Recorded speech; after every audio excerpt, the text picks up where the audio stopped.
Halo Sobat Samakanang, gimana kabarnya? Semoga kalian baik-baik saja ya. Seperti biasa, pada video kali ini kita akan membahas preview cerita Donghua BTTH Flame Emperor episode kedua, yang dimana pada episode sebelumnya, setelah perang besar berakhir, kota Wutan di Kekaisaran Gama berubah menjadi pusat kekuatan baru di benua Douchi. Sementara itu, Xiaoyan hidup dengan tenang, membiarkan Shun-Er dan Cailin mengasingkan diri demi menembus tingkat Dodi, sedangkan ia sendiri menjaga kedamaian dunia. Namun, ketenangan itu tidak berlangsung lama. Suatu hari, ruang di hadapannya bergetar, dan Shun-Er muncul dengan aura yang jauh lebih kuat. Tak lama kemudian, Cailin, Guyuan, dan Jukun juga kembali, dan kini mereka semua telah mencapai tingkat Dodi. Dengan demikian, 5 kaisar baru pun bersiap meninggalkan benua lama menuju dunia yang lebih tinggi. Di Gunung Dua Kaisar, Xiaoyan membuka lorong dimensi raksasa. Setelah itu mereka berlima melesat masuk ke dalam kegelapan yang tak berujung. Namun di dalam lorong tersebut, sesuatu terasa tidak wajar. Douchi mereka perlahan terkuras, dan bahkan tidak ada energi sedikit pun di ruang itu. Tak lama setelah itu, sepasang mata raksasa muncul dari kegelapan. Makhluk misterius itu mengungkapkan niatnya untuk melahap mereka semua. Melihat hal itu, Xiaoyan langsung berdiri di depan dan memerintahkan yang lain untuk melarikan diri. Sementara ia sendiri menahan makhluk tersebut. Pertarungan dahsyat pun terjadi. Dengan kekuatan penuhnya, Xiaoyan melepaskan teratai api amarah Buddha 22 warna, menciptakan ledakan yang mengguncang seluruh lorong dimensi. Namun dari kehancuran itu, muncul wujud asli musuhnya. Seekor naga emas raksasa. Di saat pertempuran memuncak, Xiaoyi tiba-tiba muncul dan secara mengejutkan memicu rune misterius yang membuat naga itu berubah. 2 sosok terpisah dari tubuh naga, 1 cahaya, 1 kegelapan. Setelah itu, pertempuran berubah menjadi pertarungan penyegelan. Dengan bantuan Xiaoyi dan kekuatan api eksotis, sosok kegelapan akhirnya berhasil dimurnikan. Namun akibatnya, lorong dimensi mulai runtuh. Dalam situasi genting itu, jiwa Raja Naga Emas memandu Xiaoyan menuju sebuah gerbang kuno yang tersembunyi di dalam kehampaan. Gerbang itu perlahan terbuka, dan aura kuno yang sangat familiar langsung menyelimuti segalanya. Saat Xiaoyan melangkah masuk, ia akhirnya melihat sosok yang tak pernah ia duga akan ditemui kembali. Seorang lelaki tua berjubah gelap, duduk tenang di atas bunga api. Dan pada saat itulah Xiaoyan menyadari satu hal. Sosok di hadapannya adalah Kaisar kuno Tuoshe yang sebenarnya. Dan itu merupakan inti cerita pada cerita sebelumnya. Kalau begitu, sekarang langsung saja kita masuk ke bagian cerita terbaru.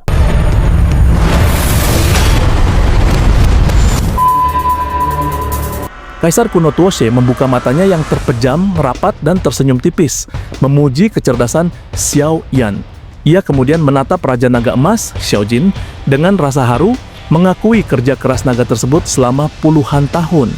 Tak lama setelah itu, sang kaisar melambaikan tangan, mengirimkan cahaya putih susu untuk memulihkan jiwa Raja Naga Emas yang hampir pudar.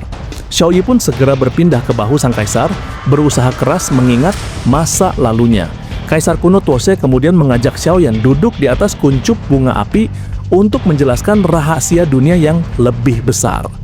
Kaisar kuno Tuoshe menjelaskan bahwa setiap ahli yang mencapai tingkat Dodi di benua Qi bertarung pasti akan ditolak oleh alam dan dipaksa menuju benua baru dalam hitungan dekade.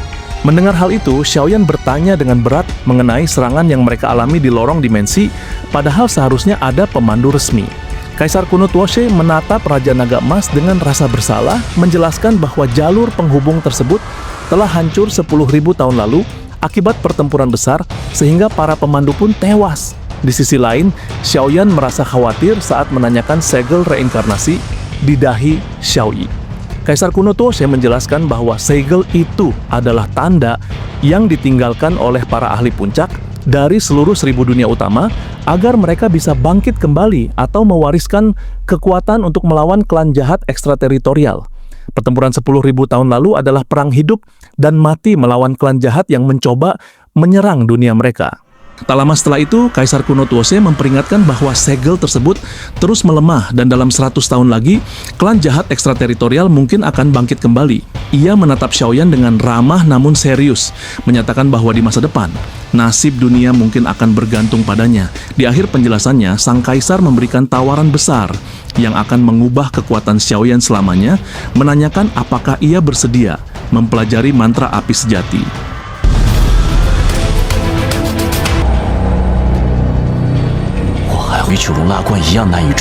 Di balik gerbang batu yang lebar dan kuno itu, beberapa sosok berdiri tegak dalam keheningan yang agung. Xiaoyan terpaku saat mendengar istilah mantra api sejati dari mulut gurunya. Mengingat hal itu, seluruh pencapaian Xiaoyan di benua Qi bertarung memang tidak terlepas dari teknik kultivasi mantra api. Meskipun kesuksesannya juga berkat ketekunannya sendiri, ia sadar bahwa teknik yang dapat membawa seseorang ke surga atau neraka itu memegang peran kunci. Melihat hal itu, Xiaoyan segera menangkupkan tangan dan menyatakan kesediaannya untuk menerima bimbingan, karena kekuatan adalah jaminan tunggal di benua baru yang asing ini demi menemukan orang-orang yang dicintainya. Tak lama setelah itu, sebuah gulungan misterius tiba-tiba muncul begitu saja di tangan Kaisar Kuno Tuoshe. Melalui gulungan tersebut, Xiaoyan merasakan api surgawi di dalam tubuhnya, bahkan bagian terdalam dari jiwanya menjadi sangat gelisah. Melihat hal itu, Xiaoyan bertanya dengan penuh keterkejutan mengenai identitas gulungan tersebut. Kaisar Kuno Tuoshe menjawab dengan lugas bahwa itulah mantra api yang sebenarnya. Mendengar hal itu, Xiaoyan benar-benar takjub karena sebelumnya di benua Qi bertarung, gumpalan jiwa gurunya bahkan mengaku tidak tahu siapa pencipta teknik legendaris tersebut. Xiaoyan merasakan bahwa mantra api di dalam tubuhnya bereaksi seolah-olah ia hanyalah sebuah peta yang tidak lengkap, sementara yang ada di tangan gurunya adalah versi yang paling sempurna. Melihat hal itu, Kaisar Kuno Tuoshe tersenyum seolah bisa membaca setiap pikiran Xiaoyan. Tak lama setelah itu, ia menjelaskan bahwa berkas jiwa yang ditinggalkan di benua Qi bertarung hanyalah klon saat ia baru naik pangkat menjadi Doudi, sehingga ingatannya terbatas dan tidak lengkap. Kendati demikian, sosok yang ada di hadapan Xiaoyan sekarang adalah kekuatan jiwa terlengkap yang ia tinggalkan sebelum jatuh ke dalam tidur panjang setelah mengalami benua baru. Mendengar hal itu, Xiaoyan akhirnya mengerti mengapa gurunya tampak ragu-ragu saat memberikan warisan di gua kediaman dulu. Ternyata ingatan klon tersebut hanya merekam kejadian di benua Qi bertarung. Di sisi lain, Kaisar Kuno Tuoshe yang sekarang mengetahui banyak rahasia besar tentang alam baru yang tidak pernah terbayangkan sebelumnya.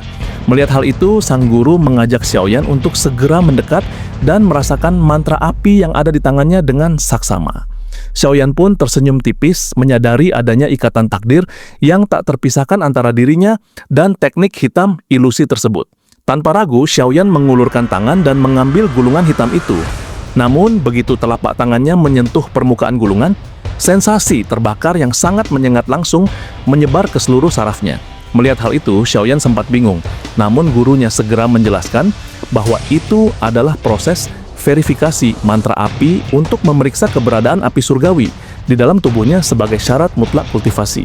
Tak lama setelah itu, seberkas api kecil terbang cepat merasuki tubuh Xiaoyan, berputar-putar menyelidiki setiap sudut hingga mencapai batu penyimpanan api surgawinya.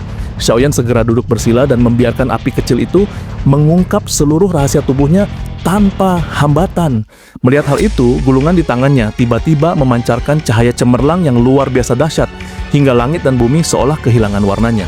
Tak lama setelah itu, banjir informasi raksasa muncul di benak Xiaoyan mengungkap 6 alam mantra api. Membakar fondasi, membakar jiwa, membakar tubuh, membakar langit, membakar bumi, dan membakar dewa untuk menciptakan dunia. Mendengar hal itu, sebuah suara kuno yang menyebut dirinya dewa ini memperingatkan bahwa teknik ini adalah benang surga sekaligus neraka yang diciptakan untuk membantu 1000 dunia utama di masa depan. Xiaoyan tersentak saat menyadari bahwa pencipta mantra api memiliki rune di dahi yang identik dengan tanda leluhur klan Xiao.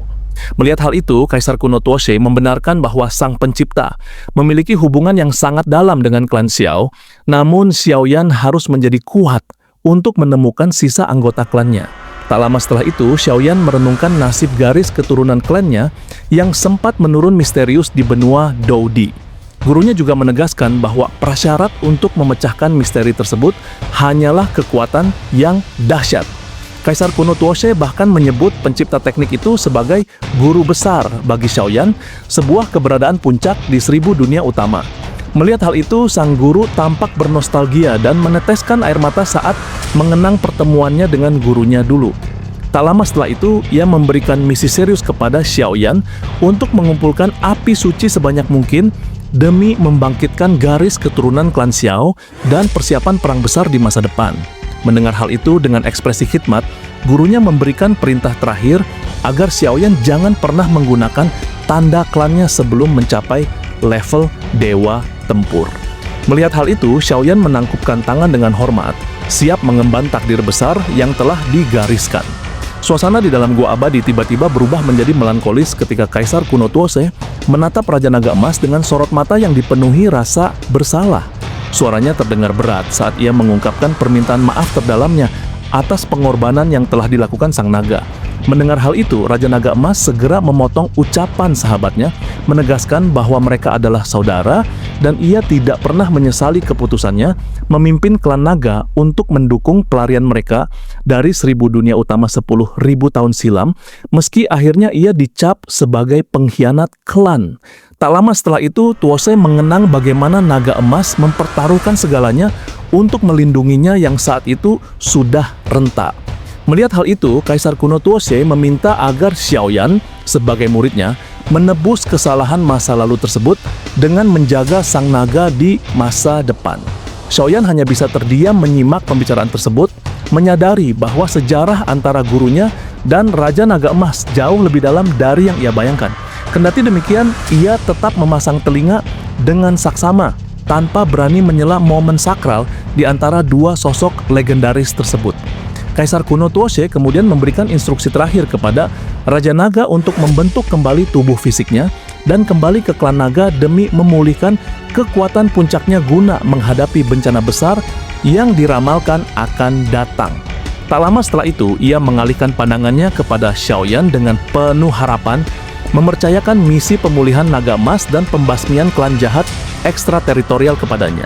Sebagai hadiah atas pencapaiannya menjadi Doudi, Tuose menyerahkan sebuah cincin sederhana namun sangat kuat yang dikenal sebagai cincin Dian. Xiaoyan sangat terkejut saat memeriksa bagian dalam cincin yang memiliki ruang luas sekitar 100 zang, kapasitas yang hampir mustahil ditemukan di benua Qi bertarung. Di dalamnya tersimpan harta karun berupa pil obat tingkat tinggi, gulungan teknik Dou, material langka, hingga jimat ruang untuk keadaan darurat.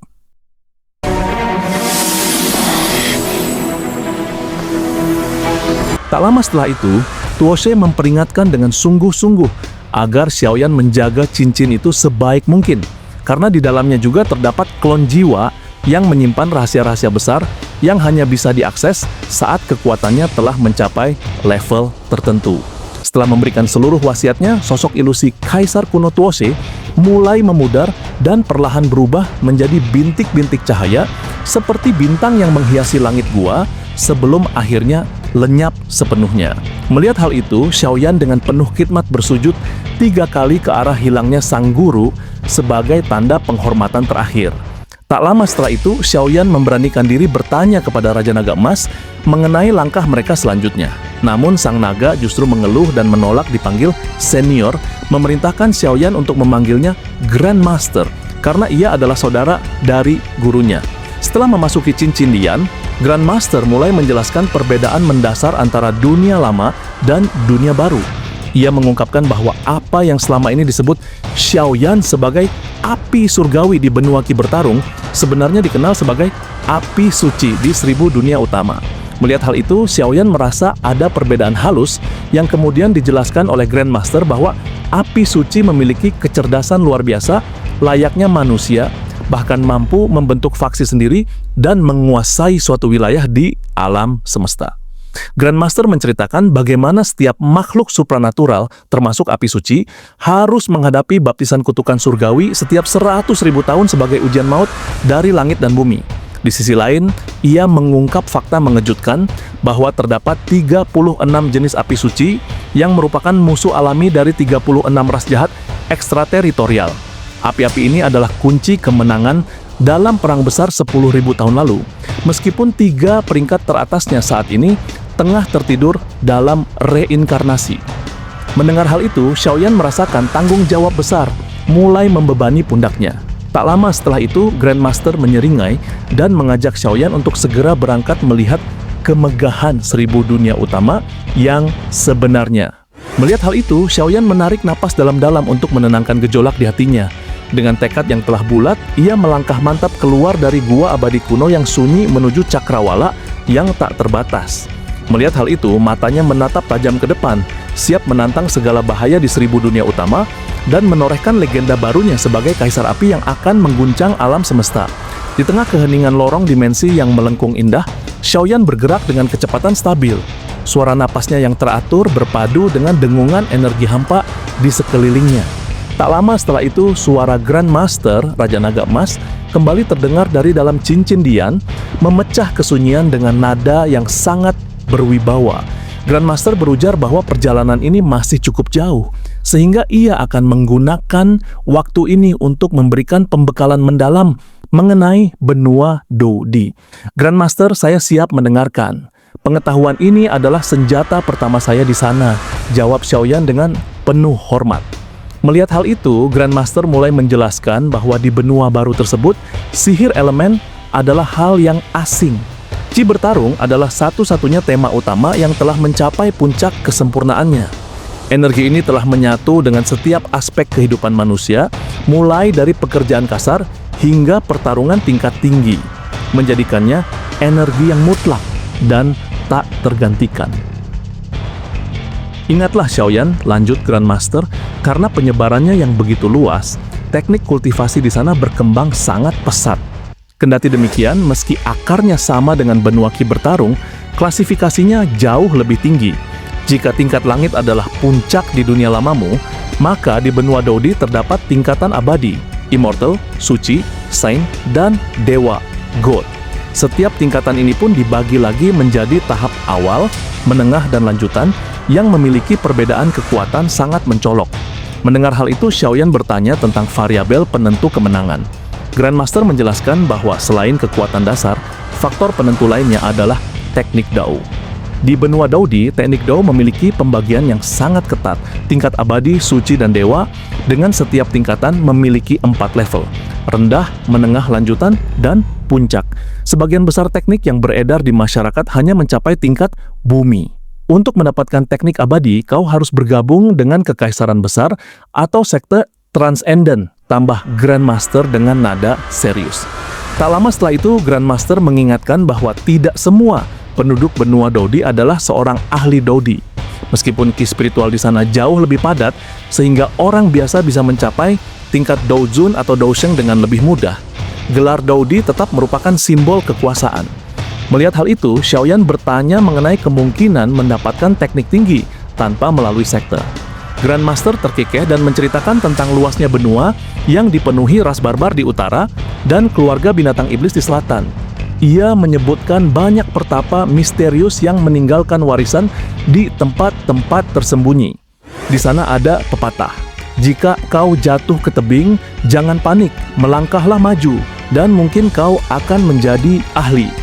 Mendengar hal itu, Xiaoyan tersenyum tipis, menyadari bahwa benua ini adalah tempat di mana keajaiban diciptakan setiap hari, meski banyak orang yang berakhir gagal saat mencoba mengejar mimpi tersebut. Lalu bagaimana dengan sistem peringkat setelah Dou-Di? Tanya Xiaoyan, matanya menatap lurus ke depan.